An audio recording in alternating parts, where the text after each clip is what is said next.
बकरीद आ रहा है और इस बकरीद में मुसलमान जो है वो गाय की कुर्बानी करेंगे।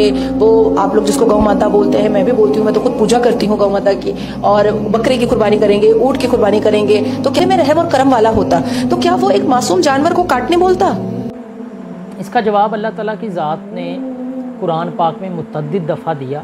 जैसे सूरह माइदा के अंदर अल्लाह ताला ने इरशाद फरमाया कि अपने कौल को पूरा करो और ज़मीन पर जो चौपाए हैं वो तुम्हारे लिए हलाल कर दिए गए हैं बजुज़ उनके जिनके नाम आगे पढ़कर सुनाए जा रहे हैं। वो फिर आगे डिटेल है कि कौन कौन से जानदार हैं जो मुसलमान के ऊपर हलाल हैं और कौन कौन से हराम हैं। इसके अलावा सूरह मोमिनून के अंदर भी अल्लाह ताला ने इरशाद फरमाया है, सूरह नहल के अंदर भी अल्लाह ताला ने इरशाद फरमाया है, वही तो है जिसने समंदर को तुम्हारे अख्तियार में किया ताकि तुम इससे गोश्त खाओ और इससे मोती निकाल कर उनको पहनो ज़ेवरात के तौर पर। ये तो मेरा वो पॉइंट है कि हमारे मज़हब ने, इस्लाम ने हमें इनकी इजाज़त दी है, ठीक है। तमाम जानदारों की इजाज़त नहीं दी। चंद जानदार ऐसे हैं जिनकी अल्लाह ताला ने हमें इजाज़त दी है कि हम उन्हें ज़िबाह करके खा सकते हैं, वो हमारे लिए हलाल हैं। इससे हट के मैं आपको कुछ साइंस का पॉइंट ऑफ व्यू बताता हूँ। साइंस, चलें जी, ये कहते हैं जी इनका ये है जी, ये जानदार हैं। तो मेरे भाई, आप अक्ल से अंधे हैं, आप साइंस नहीं पढ़ते, आपको साइंस का नहीं पता कि साइंस के मुताबिक तमाम फल, तमाम पेड़, तमाम दरख्त, तमाम जड़ी बूटियां जो हैं वो जानदार हैं। तमाम किस्म के जो नबातात है वो जानदार हैं। तो ऐसे तो फिर जो जम हैं नबातात, उनको भी खाएंगे तो हम तो डायरेक्टली ये कहेंगे भाई जी आप उनकी जानों को ज़ाया कर रहे हैं, आप उनसे उनकी जानें छीन रहे हैं, सिर्फ इस बिहाफ पे कि वो आपको विजिबल नहीं है उनकी जानदार जो है, लेकिन वो जानदार तो हैं। एक और मैं आपको बात बताता हूँ। देखिए, जो जानदार है ना, उनके अंदर जो चरने वाले हैं ना, उनके दांत और किस्म के हैं, और जो गोश्त खोर हैं उनके जो दांत हैं वो और हैं। अगर इंसान को देखा जाए तो अल्लाह ताला ने इंसान को ये सलाहियत दी है कि वो सब्ज़ा भी खा सकता है, और इसके जो नुकीले दांत अल्लाह ताला ने इंसान को दिए हैं, वो सबसे बड़ी निशानी है कि इंसान जो है ये गोश्त भी खा सकता है। उसके बाद अल्लाह ताला की ज़ात ने ना इंसान पूरे कायनात का जो निज़ाम बनाया हुआ है ना, इस निज़ाम के अंदर जो हमारी खुराक का निज़ाम है ये तमाम जानदारों का मुख्तलिफ है।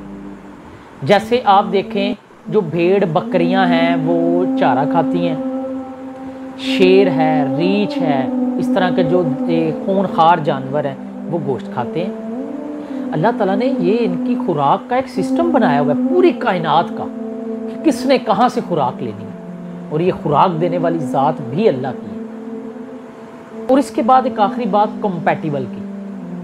देखें, इंसान ऐसा नहीं है, चलें जी इंसान सब्जियां खाता रहे, ऐसा नहीं है कि इंसान गोश्त खाएगा तो वो बीमार हो जाएगा या उसको वो डाइजेस्ट ही नहीं होगा। आप बकरी को गोश्त खिलाएं, आप गाय को गोश्त खिलाएं, आप देखें वो खाती है? क्यों नहीं खाएगी?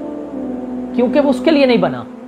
आप शेर को घास खिलाएं, ठीक है, घास फूस जो है वो खिलाएं, शेर को खाएगा? नहीं खाएगा, क्योंकि वो उसके लिए नहीं बना। इंसान जो हैं, हम अशरफुल मखलूक़ात हैं। अशरफुल मखलूक़ात को अल्लाह ताला ने ये प्रोटोकॉल दिया है कि ये तमाम जो चीज़ें हैं वो अल्लाह ताला ने हमारे ताबे कर दी। इसीलिए हम गोश्त भी खा सकते हैं, सिर्फ वो जो हलाल है, जो जानवर अल्लाह ने हलाल कर दिए हैं। उसके बाद हम सब्जियां भी खा सकते हैं, फल भी खा सकते हैं। ये मैंने आपको इस्लाम का पॉइंट ऑफ व्यू भी दे दिया और मैंने आपको साइंस का पॉइंट ऑफ व्यू भी दे दिया। इसके बाद मेरे कुछ एतराज़ात हैं हिंदुइज़्म पे। वो एतराज़ात क्या हैं? वो एतराज़ात ये हैं कि आप एक तरफ तो क्लेम करते हैं कि ये इतने जानवर जो हैं उनको ज़िबाह कर देते हैं, ठीक है भाई, हम ज़िबाह करके क्या करते हैं? हम उनका गोश्त जो है ना वो गरीबों मस्कीनों को देते हैं। पूरे साल में मटन और बीफ जो बंदा अफोर्ड नहीं ना कर सकता, वो ईद उल अज़हा के मौके पर मटन भी खाता है, बीफ भी खाता है, और मैं कसम उठा के कहता हूँ, हल्फन कहता हूँ, एक दिन नहीं खाता, हफ्ता 10 दिन वो लगातार खाता है। हिंदुइज्म पे मेरा ये एक क्वेश्चन है کہ مندروں کے اندر آپ ہزاروں نہیں لاکھوں نہیں کروڑوں ٹن دودھ ضائع کرتے ہیں، آپ کے جو پتھر کے اندر بھگوان پڑے ہوئے ہیں ان کو نہلا کے۔ ہمارا گوشت تو بھائی کسی کے کام آ رہا ہے نا، آپ کا دودھ کس کے کام آ رہا ہے؟ کسی کے کام نہیں وہ آ رہا ہے، وہ نالیوں کی زینت بنتا ہے، وہ نالیوں میں بہہ جاتا ہے۔ اسی لیے الحمدللہ ہمارا جو دین اسلام ہے یہ سب سے دنیا میں جتنے مذاہب موجود ہیں سب سے بہترین سب سے بہترین مذہب جو ہے الحمدللہ ہمارا اسلام ہے۔